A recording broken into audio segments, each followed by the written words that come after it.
दोस्तों आइए चलिए फिर से सुनते हैं कहानी का अगला भाग जिसका नाम है चांदपुर की चंदा। और हम सुनेंगे पार्ट 15। तो चलिए सुनते हैं कहानी।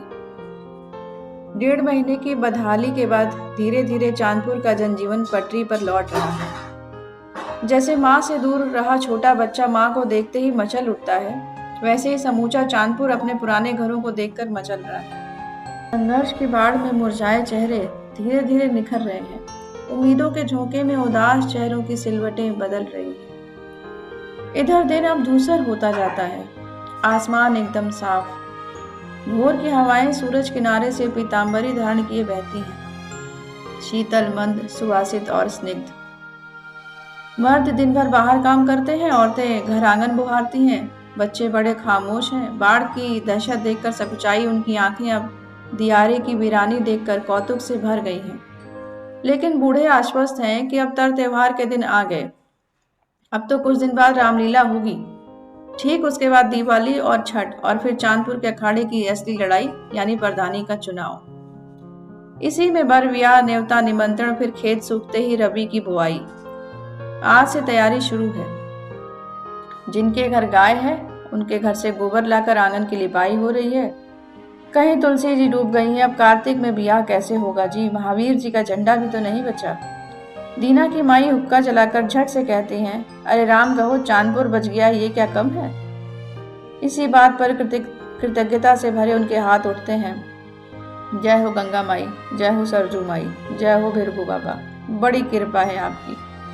आप लोग हैं तो कितना भी भयानक बाढ़ क्यों ना आ जाए, हमने न चांदपुर छोड़ा है, न ही कभी छोड़ेंगे। हमारी आंखों का पानी ही बाढ़ के पानी को काटता आया है और आगे भी काटता रहेगा।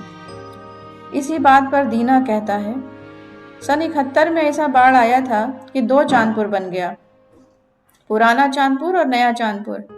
तब इस गांव में बस 10 घर बचे थे, 10।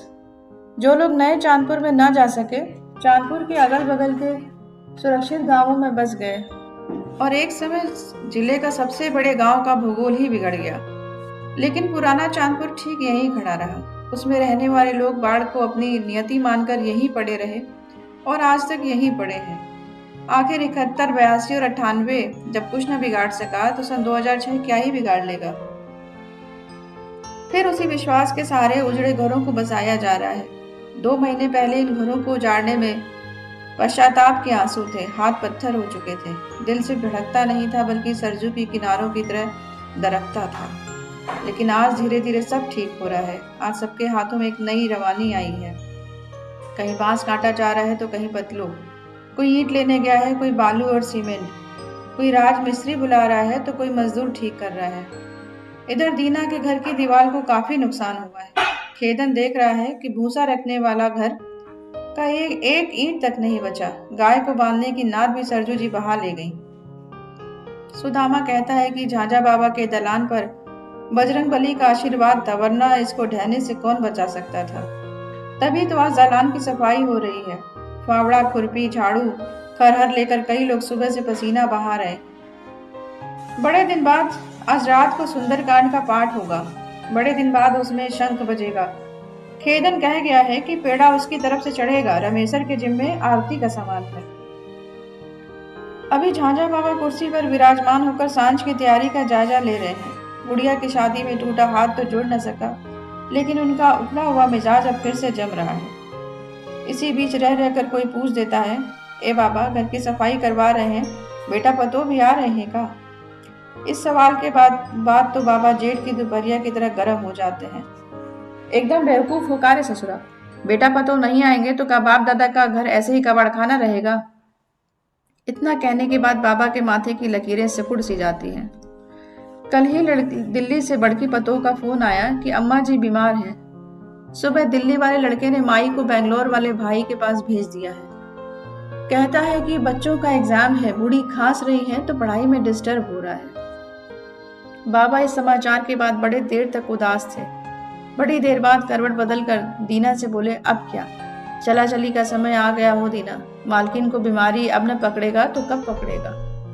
दीना की आंख नम सी हो गई, मानो कहना चाहती हूँ कि बाबा अब चले जाएंगे तो क्या बचेगा चांदपुर में। छोड़िए उदासी, आज ही सुंदरकांड करवाते हैं, मन जरा सुंदर होगा। इधर पता चला है कि दक्षिण टोला में आज मिठाई लाल ने नई मड़ई छवाई है, तो सत्यनारायण भगवान की कथा होनी तय है।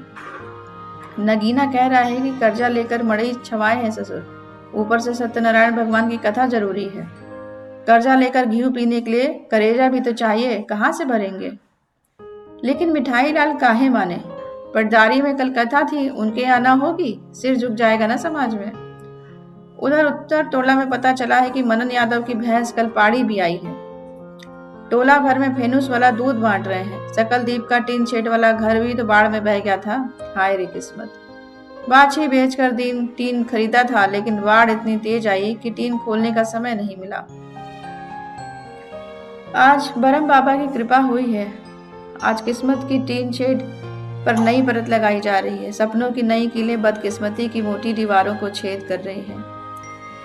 रुकिए, चांदपुर का समाचार यहीं खत्म नहीं होता, आगे कई बुलेटिन हैं। लेकिन महत्वपूर्ण समाचार यही है कि बाढ़ के बाद नदी ने इतनी मिट्टी और गाद छोड़ दिया है कि जगह जगह पानी इकट्ठा हो गया है। और गुड़िया की शादी में जो झगड़ा हुआ था, उसके असली खलनायक का पता चल गया है। लेकिन हल्ला नहीं करना है, क्योंकि आगे प्रधानी का चुनाव है। इधर चांदपुर चट्टी हमेशा की तरह आज भी गुलजार है। फजलुआ की बैंड पार्टी का लौंडा डांस का रियाज मार रहा है। कल बैंड पार्टी के किलारनेट वादक ने उसको समझाया है कि डार्लिंग, तेरे कमर में एकदम लचक नहीं है। बैंड पार्टी की लाइन में सक्सेस होना है तो कमर को कमरा से कमानी करना पड़ेगा। लौंडा को इस सूत्र को अपने सीने से लगाकर और पर्दा गिराकर कमर की नाजुकता को ठीक कर रहा है। उधर फूंकन अपनी दुकान में बैठा एक टेप रिकॉर्डर बना रहा है और इस लौंडे की कमर लचकाओ अभियान को भी देख रहा है। बड़ा सौभाग्य है कि आज 15 दिन बाद बिजली का दर्शन हुआ है। आसपास के लोग बैटरी चार्ज करवाने आए हैं। एक आधी बांह का शर्ट पहने लड़का दुकान में लगे हुए ऑडियो और सीडी कैसेटों का निरीक्षण कर रहा है। ए फूकन जी, दिलवाले और जानवर का कैसेट है क्या? फूकन ने आवाज पहचान कर सिर उठाना जरूरी नहीं समझा। तुम विश्राम के लड़के हो ना? पश्चिम टोला उधारी यादव के बगल में? हाँ भैया। तो पहले जाकर हमारा दिलवाले वाला सीडी लाओ। तुम्हारे भैया के गवना में तुम्हारा चाचा अकलेसवा ले गया था, आज तक नहीं दिया। लड़का उदास खड़ा है। ए भैया, चाचा तो लुधियाना कमाने चले गए। नवंबर में उनकी साली का ब्याह है, उसी में आएंगे, मांग लेना। फूकन झल्ला उठा। साला तुम लोगों को लाज शर्म है? ओरिजिनल सीडी 65 रुपया में खरीदे हम कि जल्दी खराब नहीं होगा, लेकिन जो भाड़ा पर लेकर जा रहा है वो कैसे लेकर कमाने चला जा रहा है। हम किधर जाए बताओ? तभी सत्यप्रकाश आ गया। का रे फुकना, का हल्ला किए हो जी? अरे का बताएं भाई, इस गांव में लोगों का रहन एकदम ठीक नहीं है। पहले उधार का टीवी टेप बनवाते थे, अब उधार कैसेट मांग कर फिल्म भी देख रहे हैं। और हम यहाँ धूप में खून जला रहे हैं। साला हमसे अच्छा तो फजलुआ का लौंडा है, जो कल तेरही में सातवार नाचने गया तो 500 लेकर आ गया। यहाँ हम सोहर गवाई में माइक हॉर्न उधार लगा रहे हैं। कभी कभी तो मन करता है कल ही दुकान बंद करके हम भी कहीं नोएडा फरीदाबाद चले जाएं या फजलुआ की बैंड पार्टी ज्वाइन कर लें। इस चांदपुर में जीने लायक है? बगल से सुखारी डॉक्टर चिल्ला रहे हैं। ए भोकन, तनी कोई बेवफाई वाला गाना लगाओ भाई, मरीज देख देख कर मिजाज उगता आ गया है। सत्यप्रकाश का निखियाता है। ए भोकन, तुम भी एक डिस्पेंसरी काहे नहीं खोल लेते? सबसे अच्छा डॉक्टर साहब ही है। लक्ष्मी जी धधा के बरस रही है। दिन भर बुखार वाले मरीजों का तांता लगा रहता है। ए भाई, मजाक नहीं। काहे तांता नहीं लगेगा? उत्तर टोला के कई घर में लोग अभी भी डेंगू, मलेरिया और टाइफाइड से पीड़ित हैं।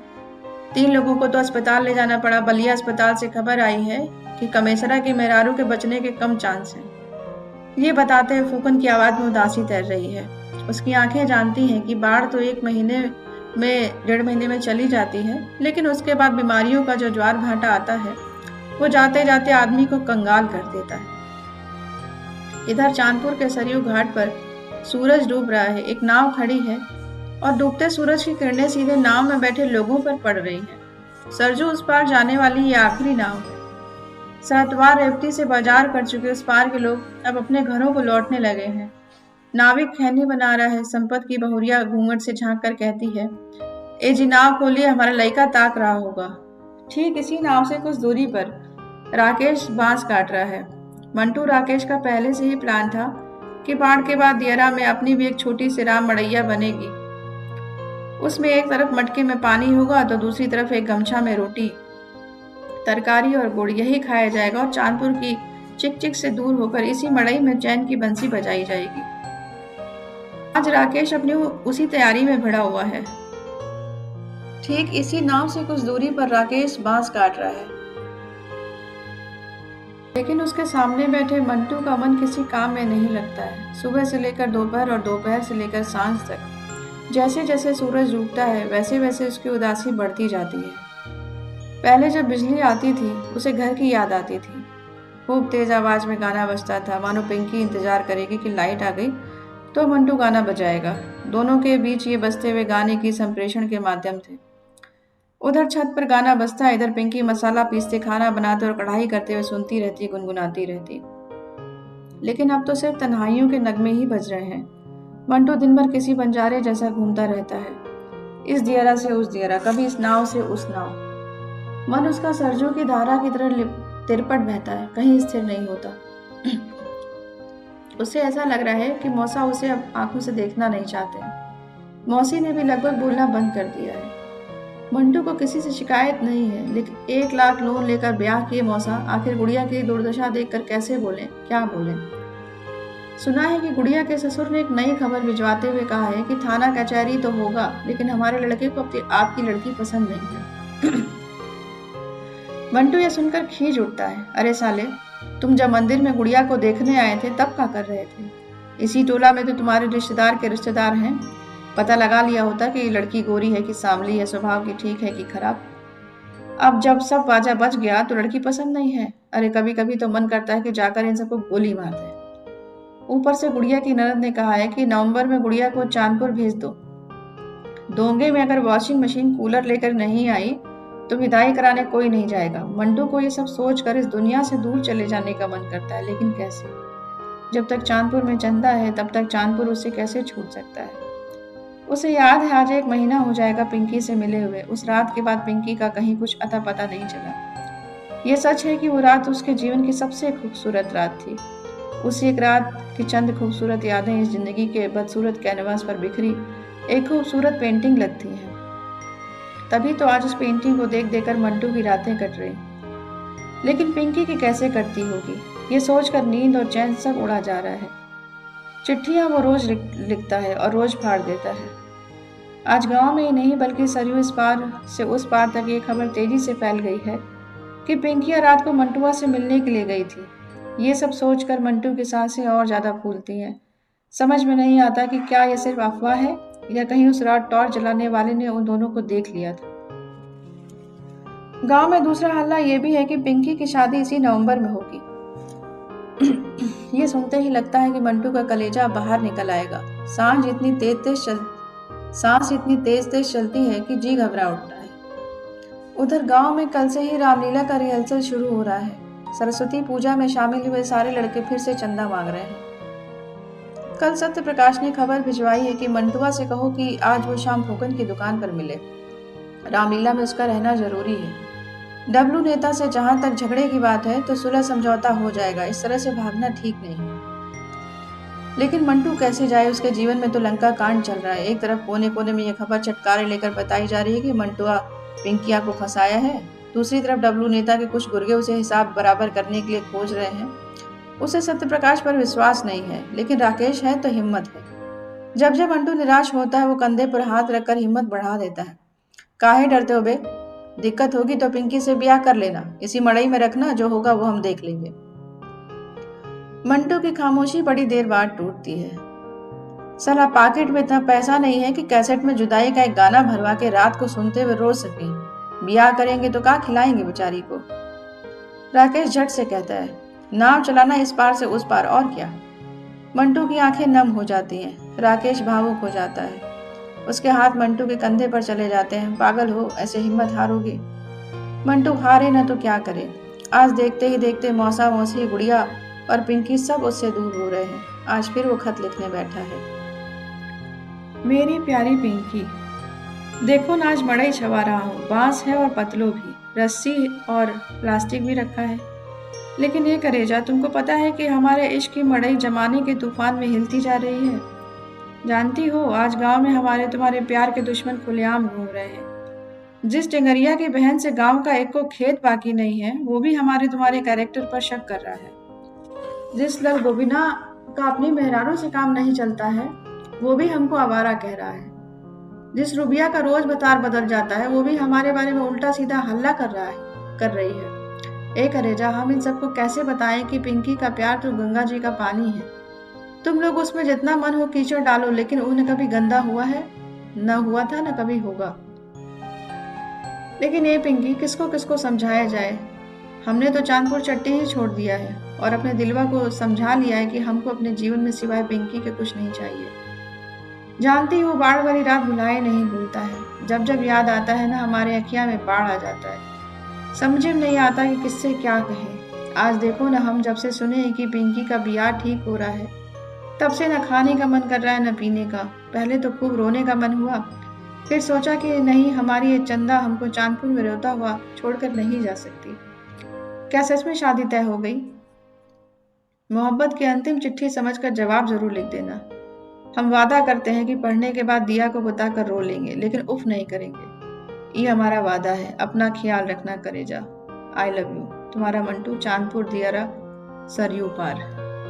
तो दोस्तों, उम्मीद है आपको कहानी पसंद आ रही होगी, और अगर पसंद आ रही है तो प्लीज़ लाइक कीजिए, शेयर कीजिए, सब्सक्राइब कीजिए and press the bell icon.